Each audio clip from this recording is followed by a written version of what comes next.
Number 11 विद्युत क्षेत्र एवं आवेश। इसमें आज का टॉपिक है गॉस प्रमेय। इस प्रमेय के अनुसार निर्वात में किसी बंद पृष्ठ से गुजरने वाला संपूर्ण विद्युत फ्लक्स उस बंद पृष्ठ के अंदर उपस्थित कुल आवेश का 1/ε0 गुना होता है।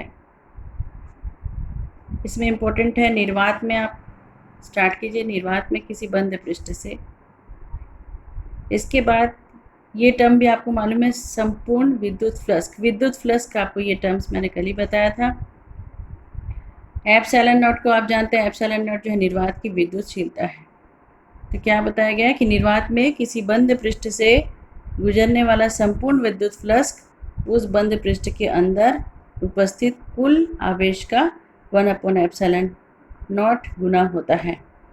अब माना कि किसी बंद पृष्ठ के अंदर उपस्थित कुल आवेश Q है, तो गॉस प्रमेय के अनुसार उस पृष्ठ से गुजरने वाला संपूर्ण विद्युत फ्लक्स फाई ई से दर्शाते विद्युत फ्लक्स को। Phi is equals to surface integration of E dot D S.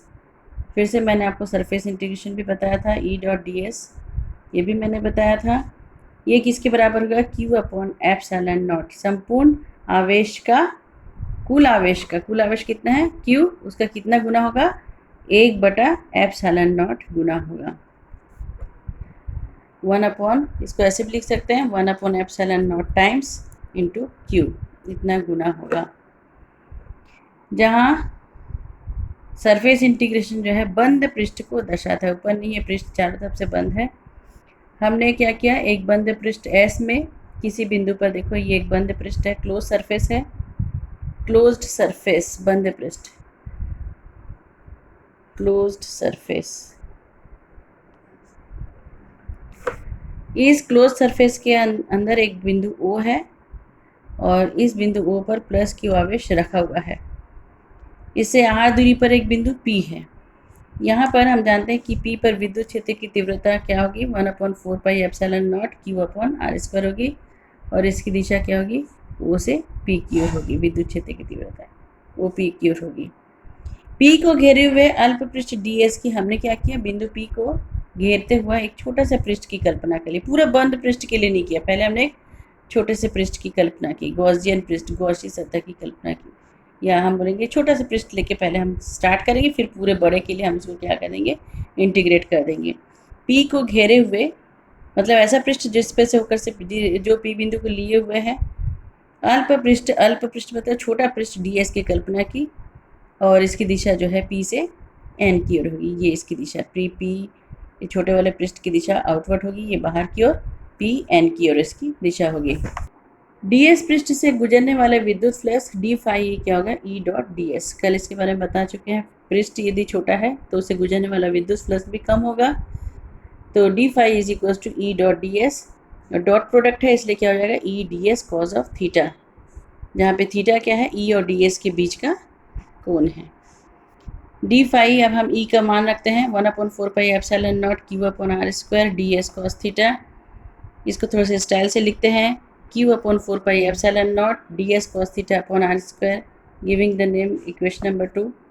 अब ये छोटे से पृष्ठ के लिए था विद्युत फ्लक्स का मान। हम संपूर्ण पृष्ठ के लिए, संपूर्ण बंद पृष्ठ ऐसे गुजरने वाला संपूर्ण फ्लक्स के लिए फाई ई, डी फाई अब चेंज हो जाएगा फाई में। क्या कर देंगे, दोनों तरफ इंटीग्रेट करेंगे, इसको इंटीग्रेट करेंगे तो फाई मिलेगा और इस तरफ को हम इंटीग्रेट कर रहे हैं, ई डॉट डी एस को हम इंटीग्रेट कर रहे हैं, वापस वैल्यू रख रहे हैं यहाँ से Q/4πε0 ds cos theta r², ये वैल्यू हमने रखा है।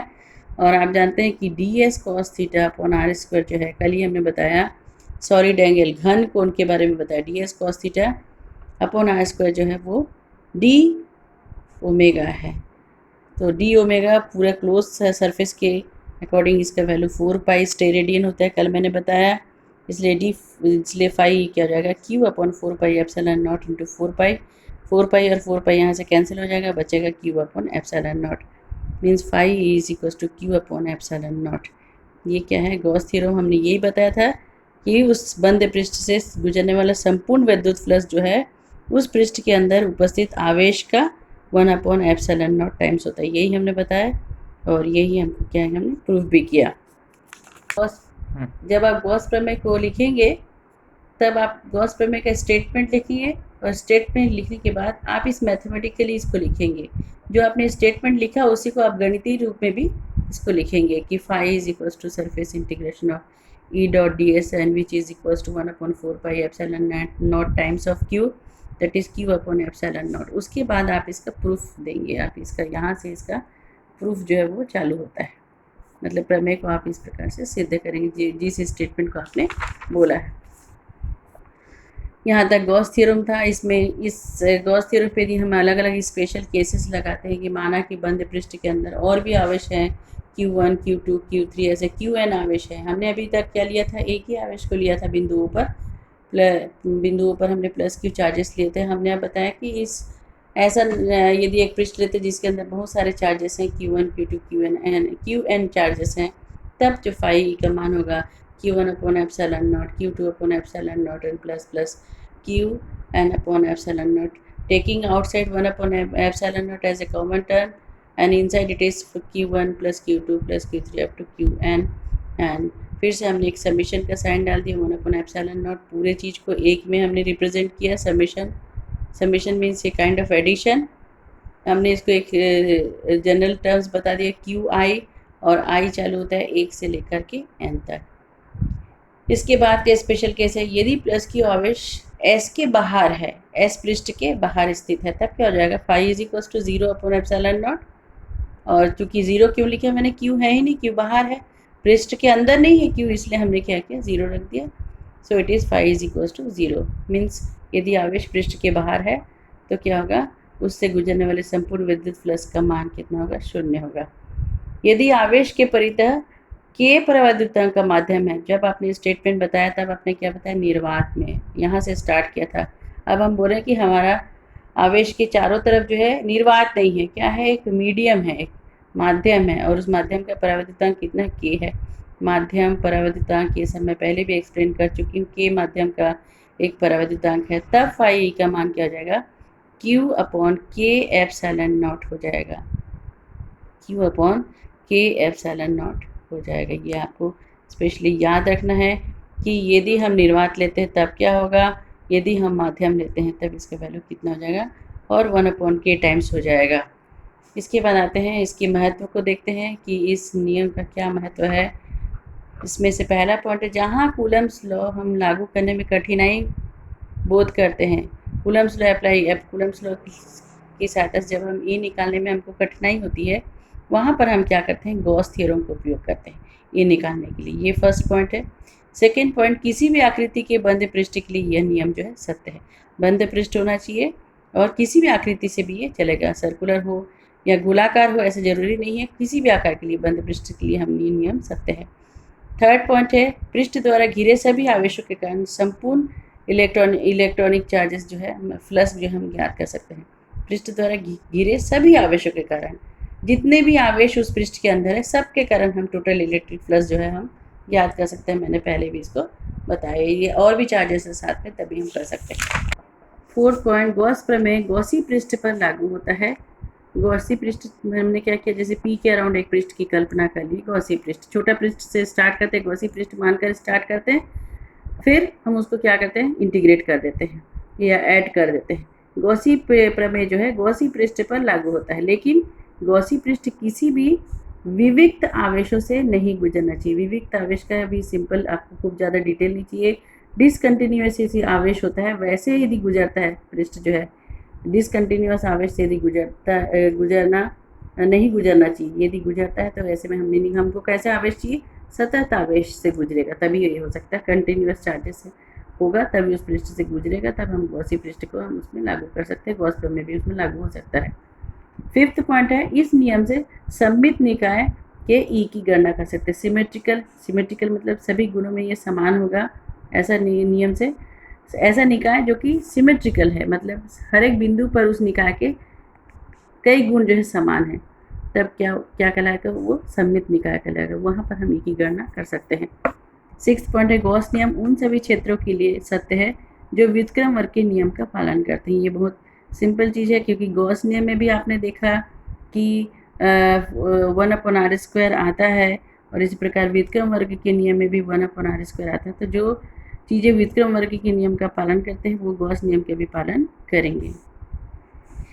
नेक्स्ट आ जाइए, गॉस नियम से कूलाम के नियम की व्युत्पत्ति। कूलाम का नियम क्या है? दो आवेशों के बीच लगने वाले आकर्षण या प्रतिकर्षण बल के बारे में बताई जाती है कूलाम का नियम जो। इसमें हमने गॉस नियम से कूलाम के नियम की व्युत्पत्ति बताएंगे। ये एक आईएमपी क्वेश्चन होता है आपके एग्जामिनेशन पॉइंट ऑफ व्यू से, आप इसको अच्छे से तैयार करेंगे। ये सिंपल है, derivation of Coulomb's law from Gauss law.